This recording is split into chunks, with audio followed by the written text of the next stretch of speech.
Geometric progression, let us go ahead and understand what the different components are involved here in this GP series. Numbers which are kept in this format like 1, 2, 4, 8, 16 and so on.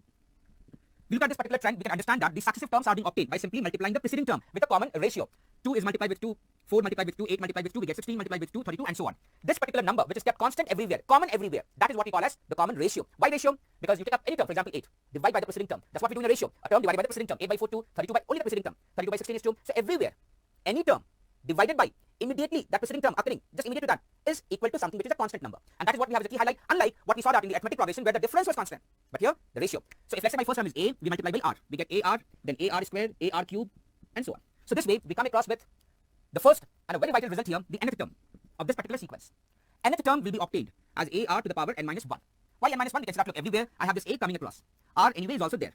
The first term, I don't see any r here. This is simply a. That's what we have as the first term. Second term involves a single r. Third term involves 2. Fourth term involves 3. Fourth term 3. That way. Fifth term will involve 4. Sixth term will involve 5. 10th term will involve 9. Nth term will involve 1 less, n minus 1. So that is what we have n minus 1 as a power. So this is one key property here. We'll come to the application part and we'll take a lot of examples later on. But point number 1. Second point, sum of the n terms of this particular sequence is what, if you remember this result, very, very useful. A multiplied by r to the power n minus 1 divided by r minus 1. So these are the two important set of the rules which we have, the properties which we will be implementing in majority of the cases when and wherever we have this geometric progression which is going to be involved. There are some more set of the properties which we have. So let us go ahead with what those other sets of the properties are there related to geometric progression. Just as we talked about in case of arithmetic progression, when there are 3 terms, we can represent those 3 terms as a minus d, a plus d. 5 terms accordingly can be represented as a minus 2d and so on. In the same way, when it comes to geometric progression, very often you will come across a situation that there are only 3 terms in GP or only 4 terms in GP and so on. There what we can do, we can go ahead like this. The first term can be represented as a by r, 3 terms is what we are talking about. Next term can be represented as a and the third term as ar. Now, first of all, is it in GP? How do we know that? This term divided by a by r, r. AR divided by AR, that makes it as in GP. For GP, the ratio must be same. Numbers can be anything. Ratio must be same. Here my ratio is equal to R. Same thing, if I have let's say 5 terms. What we can do here, we can just represent it as a by r square, first term, a by r. This is a, then AR square. There's nothing wrong if you actually take up that 5 terms as AR square and so on. Even that is also alright. There's nothing wrong with this. The whole idea, why should we be taking up this one and not this one? First of all, even this can also be taken a slight preference over here. The marginal advantage, if you observe, let's say because when we have the question which involves 5 terms or 3 terms, generally you will come across with the product which is given. So when you multiply all of this set of the terms, you will come across with A as well as R. But in this scenario, for example, or in this situation, when you multiply here, what happens? R gets cancelled. The product is straight away turning out to be a cube. Product does not involve R. So it becomes easier to find out, okay, what is my value for A? If the product is given, for example, the product of 3 terms in GP is equal to 8. I can say that, okay, if you multiply, we get a cube is equal to 8, a is equal to 2. So this way the middle term is easily obtained. Similarly, if I have the 5 terms, you multiply here, what do we see? R square gets cancelled, R gets cancelled, A.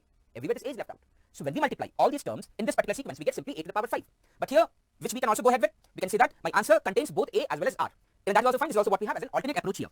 Now, this is what happens when we take up an odd number of terms. What happens when we have an even number of terms? For an even number of terms, the same approach is to be adopted. Let's say 4 terms are there. What we can start with, yes, this is one of the standard ways we have AR square, AR cube. That's how we have as the first term, second term, and so on. An alternate way out where the product just involves A can be represented as A by R cube. Now here, take the common ratio as R square. Multiply by R square. What do we get? We have A by R square. It becomes AR, and finally AR cube. Either of the two can be adopted.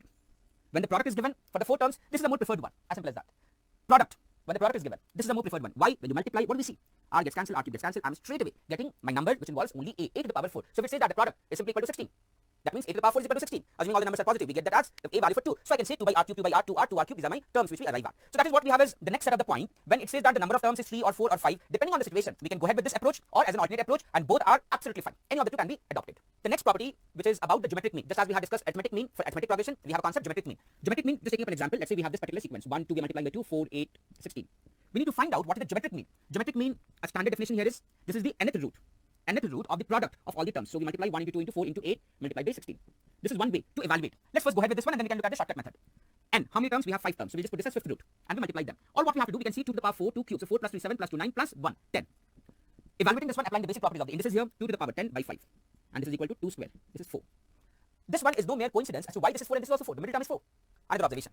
This geometric mean is showing out to be 4. The other point. Let us look at the first term and the last term. What we can see here, the geometric mean is also governed as you take the first term and the last term, multiply them, 1 and 16, but just simply take the square root. It should be 2 here, 2 terms are there. Square root. And what is square root of 16? 4. Okay, let's take up these 2 terms, multiply them. 1 into 16 is 16, 2 into 8 is 16, this is 4. If I multiply this 4 with itself, that is also equal to 16. That is the geometric mean. So geometric mean as a standard definition, yes, this is one of the formal way we have to find out the geometric mean, which simply says that multiply all the terms and then find out the nth root of that. As a shortcut method, geometric mean, just as we have discussed, arithmetic mean is the middle term, geometric mean is the middle term there. Or geometric mean is also equal to take up the first term, take up the last term, multiply and take the square root. So square root of 16, we get this as 4. So either of the approaches here, that is all will lead to what we have, the geometric mean. As an example, to conclude this particular portion on the geometric mean, if I have 3 numbers, a by r, a and ar, I need to find out what is the geometric mean there. So pretty obvious by just by observation here. Geometric mean as what we saw, that is the middle term. So I don't have to really apply this. I don't have to really multiply. So the middle term is a, so that is the geometric mean. We will check it the other way around also. I'll take up the first term. I don't want to go with the middle term here. Fine, that's okay. That is one of the approaches we have. We'll keep this aside. Another approach. First term, last term. We multiply that. Now, a by r and ar, if we multiply, we get what? A square. But just now we talked about, if I'm picking up the first term and the last term, take the square root of that. So what is square root of a square? A. Even that is also equal to geometric mean. So the middle term can be taken. The product of the two terms can be taken and square root of that. Or our standard definition. Multiply everything. Multiply everything. We get a cube. But a cube we are getting. So what do? A cube, we have to go ahead with the cube root of that.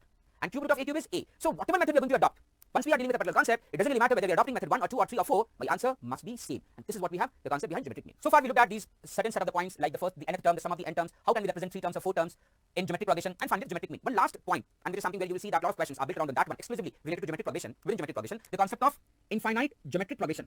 Infinite geometric progression, in short as IGP. For example, the first term can be, if it is let's say 1, then we have half, then 1 by 4, 1 by 8, 1 by 16. First of all, is it in geometric progression? Yes. We can see that half by 1 is half, 1 by 4 by half is equal to half again, 1 by 8 divided by 1 by 4 is again half. So this is in geometric progression. The common ratio could be a positive number, negative number, any kind of a number. But then there is a characteristic, this number which is the common ratio, which is half, whenever we get a common ratio which is lying between -1 and 1, it could be a positive number or maybe a negative number, but if it is lying between in this particular range, then you will see that my terms keep on decreasing. So 1 is a bigger number compared to then you have 0.5, then 0.25, then 0.125 is drastically dropping, 0.0625, 0.0315 and so on. It's dropping. So eventually what will happen, just imagine if you take let's say 10 terms. Only 10 terms, maybe just 20 terms. So after 20 terms, the value will start dropping significantly to almost 0. So when we say infinite GP, that means, let us say if you're dealing with a large number of terms. So just imagine, if I have a large number of terms, so clearly, after a certain point of time, my value of that term is turning out to be almost 0, negligible. So in a situation like this, infinite geometric progression, we are dealing with a situation over here. One of the common points which come across on a very frequent basis is finding out the sum of a large number of terms. That is how we can represent it as a notation wise, sum of the infinite number of terms in that geometric progression. But we have a large number of terms. Very large number of terms. So what we can do here, the same result as what we talked about earlier on, that is what we have to implement. So we go ahead with this one. This is my first term. Whatever may be that first term, multiplied by r to the power n, which is infinite, which is very large, minus 1 divided by r minus 1. Now friends, please note that what is this? What is this? R to the power infinity. R itself is a small number. It is not 2, it's not 3, it's not 2.4. It's a small number, half, 1 by 3, 1 by 4 like that. So if I'm taking, let's say, half to the power infinite, very large, let's say if I take 100. Not infinite, we don't have to take 1 billion or 1 trillion, just 100. What could be the value of 1 by 2 whole to the power 100? This number itself is so close to 0. So just imagine if I'm going to take a number like half to the power of a very large number, extremely large number, that also will turn out to be 0. So when we say infinity, that means a large number, like billion or trillion and so on. So this is 0. So effectively what happens in infinite GP, because we are dealing with sum of a large number of terms, very large number of terms, becomes 0. So this 0, this term gets cancelled, and eventually what we come across with, very simple result. We have minus sign here, we just replace this sign, change the sign, what? Sum of a large number of terms, that is how mathematically we just put this as infinite, which is a by 1 minus r. So this result looks even much more simpler than what we have over there. So this is applicable in any kind of geometric progression. Let it be infinite geometric progression, let it be a normal geometric progression, but this is reserved for a very special kind of a geometric progression where the common ratio is lying in this particular domain and my terms keep on decreasing. Then yes, we can go ahead and apply that when the question is also about a large number of terms that is going to be added up. Where is that practical application? Where do we see that large number of terms getting added up? We will discuss all that when we take up the examples later on, but right now this is what we have, the understanding behind this infinite geometric progression.